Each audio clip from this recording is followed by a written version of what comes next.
नमस्कार साथियों, स्वागत है आपका मेरे YouTube channel Randhir sir general aviation awareness में। मैं रणधीर सिंह आज आपको जानकारी देने वाला हूं अक्षांश के बारे में।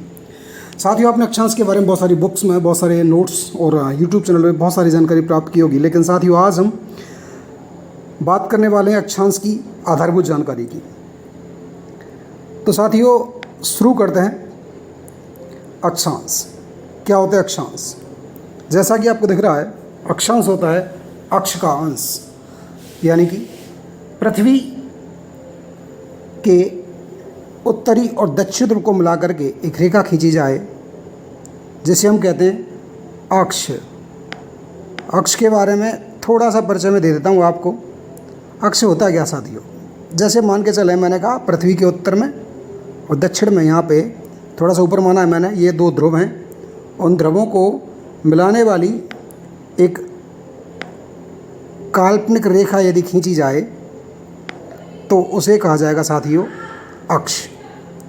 यह अक्ष जिसके सापेक्ष पृथ्वी घूर्णन करती है। इस लाइन को मैं छोटे छोटे अंशों में बांटते हुए पृथ्वी के पूर्व से पश्चिम की ओर इस प्रकार से क्षैतिज रेखाएं खींच दूं तो ये क्षैतिज रेखाएं अक्षांश कहलाती हैं साथियों, क्योंकि ये अक्ष को छोटे छोटे अंशों में, छोटे छोटे भागों में डिवाइड कर रही हैं। इसको थोड़ा विस्तार से समझने के लिए हम बात करेंगे साथियों।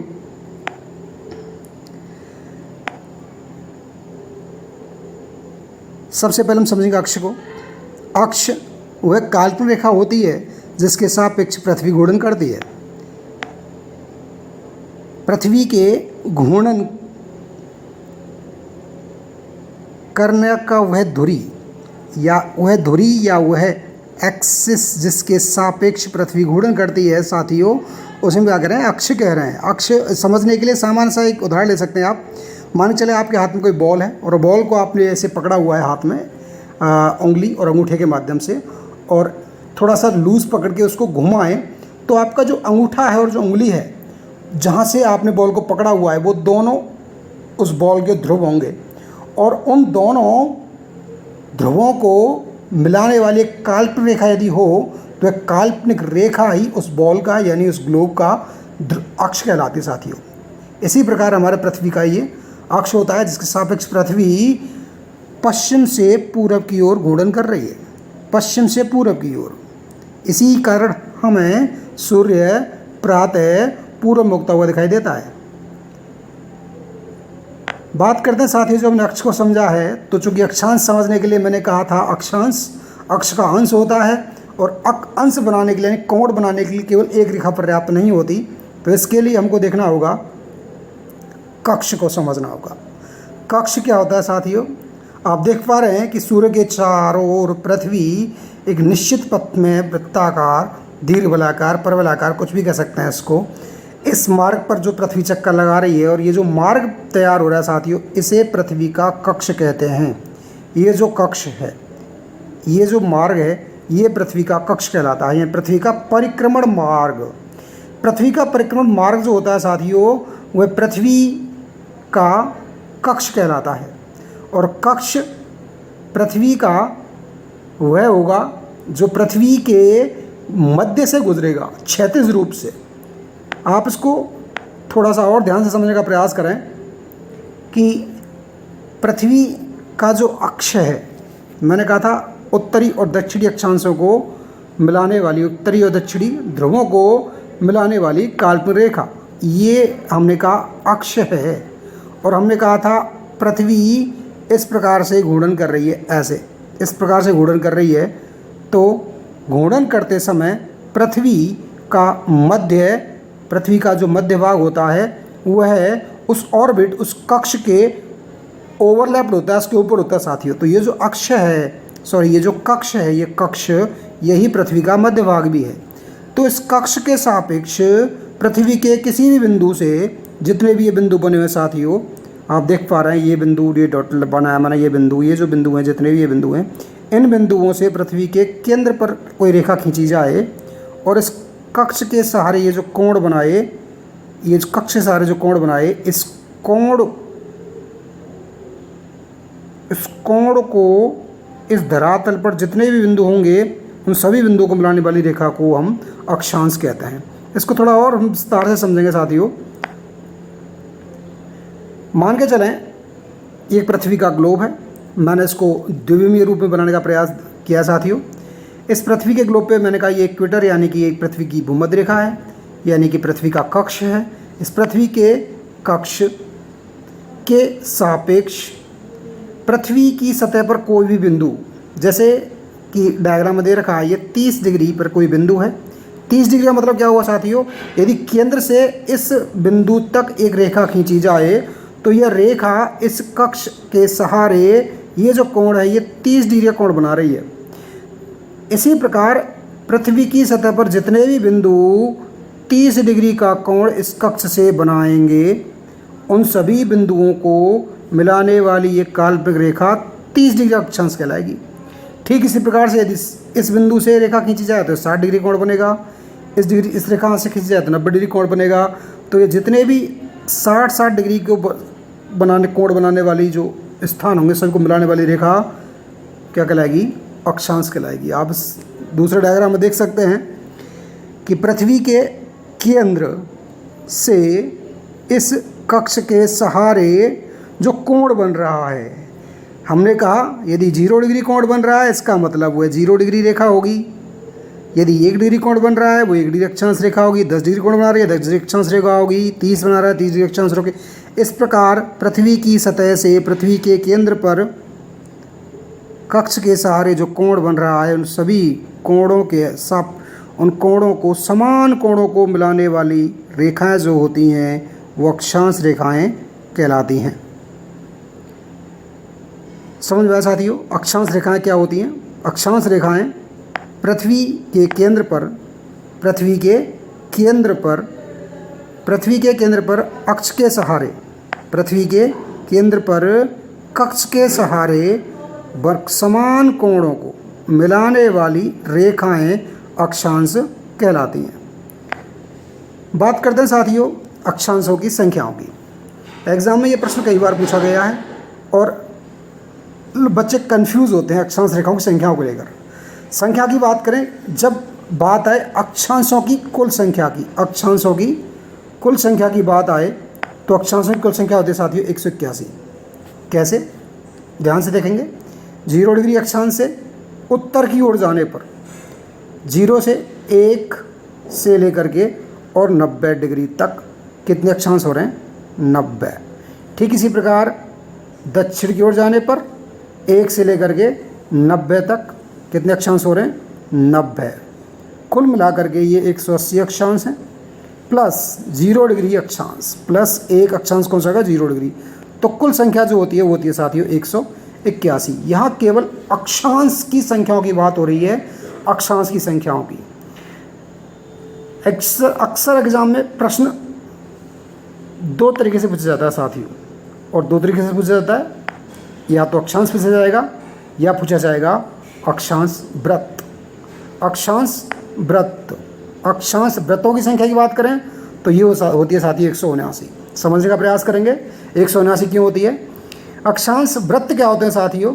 वृत्त के लिए 0 डिग्री अक्षांश की बात करें तो 0 डिग्री अक्षांश पे ये जो वृत्त बन रहा है ये एक वृत्त है। इसी प्रकार 1 डिग्री पर वृत्त बनेगा 2 पे, और इसी प्रकार से 90 तक की बात करें तो 89 डिग्री उत्तरी अक्षांश तक और 89 डिग्री दक्षिणी अक्षांश तक वृत्त बनते हैं। लेकिन 90 डिग्री उत्तरी अक्षांश और 90 डिग्री दक्षिणी अक्षांश किस रूप में होते हैं? बिंदु के रूप में होते हैं, ना कि वृत्त के रूप में।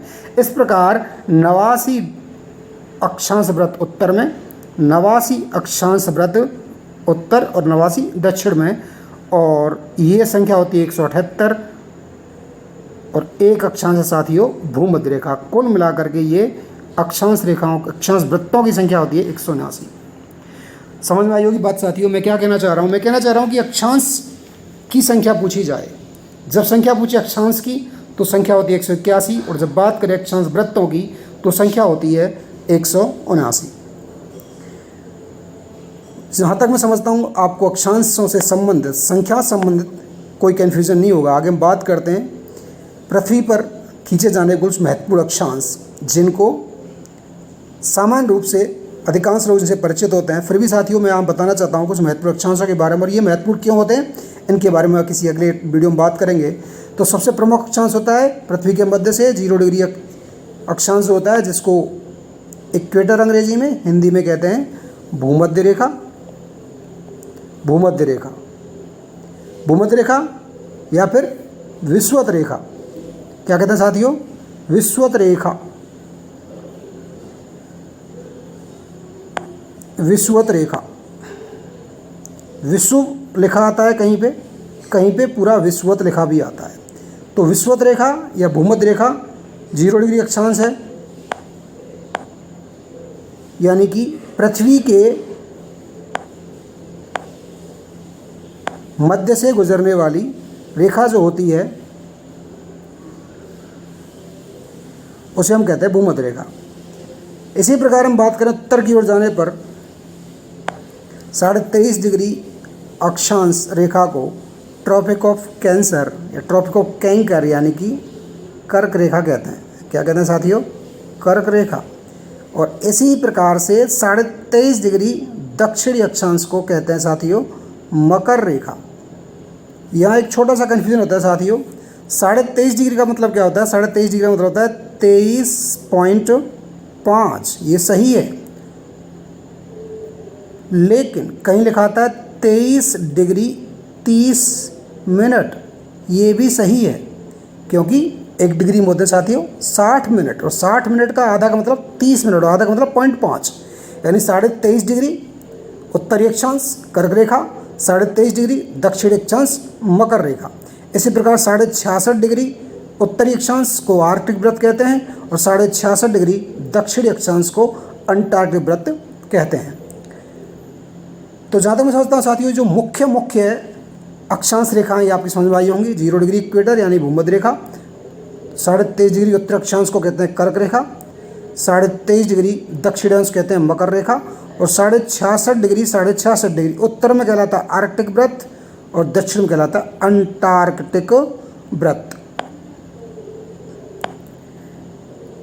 आगे बात करते हैं साथियों अक्षांश की कुछ प्रमुख विशेषताओं की। अक्षांश रेखाएं ग्लोब पर पश्चिम से पूरब की ओर खींची जाती हैं, पश्चिम से पूरब की ओर खींची जाती हैं। अक्षांश वह कोण होता है जो विषुवत रेखा और किसी अन्य स्थान के बीच केंद्र पर बनता है। अक्षांश वह कोण होता है, अक्षांश वह कोण होता है जो विषुवत रेखा, ये विषुवत रेखा है, और ये कोई काल्पनिक बिंदु माना मैंने, ऐसा कोई बिंदु माना धरातल पे, और यह यदि पृथ्वी का केंद्र है तो इस पृथ्वी के इस स्थान से इस केंद्र पर यदि इस प्रकार से रेखा खींची जाए तो इस रेखा और इस विषुवत रेखा के मध्य बनने वाला जो कोण है, यह कोण निर्धारित करता है कि अक्षांश क्या होगा। तो अक्षांश वह कोण होता है जो विषुवत रेखा और किसी अन्य स्थान के बीच पृथ्वी के केंद्र पर बनता है। अक्षांश रेखाएं एक दूसरे को काटती नहीं है, कि एक दूसरे के समानांतर होती हैं। इस प्रकार से एक दूसरे के समानांतर होती हैं, एक दूसरे को किसी बिंदु पर प्रतिच्छेदित नहीं करती हैं, यानी एक दूसरे को नहीं काटती हैं। साइंस वाले स्टूडेंट समझ सकते हैं, ये विद्युत चुम्बकीय तरंगों की तरह होती हैं। अक्षांश रेखाओं के मध्य के भाग को जोन कहते हैं, यानी क्रमिक रूप से 2 अक्षांश, जैसे ये 0 डिग्री है, ये 1 डिग्री है, तो इनके मध्य में ये जो स्थान है साथियों, ये मध्य में जो स्थान है, ये मध्य का स्थान कहलाता है 2 अक्षांश रेखाओं के मध्य का, 2 अक्षांश रेखाओं के मध्य का ये जो स्थान है साथियों, इसको कहते हैं हम जोन यानी कटबंध। किन्हीं लगातार 2 अक्षांश रेखाओं के मध्य, मैंने कहा 2 अक्षांशों के मध्य का स्थान जोन कहलाता है। इस जोन की जो दूरी होती है लगातार 2, यानी कि ये 0 डिग्री है, ये 1 डिग्री है, तो 0 से 1 डिग्री के मध्य में 2 अक्षांश आ गए 0 से 1 तक, तो 0 से 1 डिग्री तक जो बीच की दूरी होगी वो होती है 111 किलोमीटर। ये हम पहले बता चुके हैं। 0 डिग्री अक्षांश रेखा को भूमध्य रेखा कहते हैं। ये पृथ्वी को 2 गोलार्धों में बांटती है। उत्तर का भाग उत्तरी गोलार्ध कहलाता है, दक्षिण का भाग दक्षिणी गोलार्ध कहलाता है।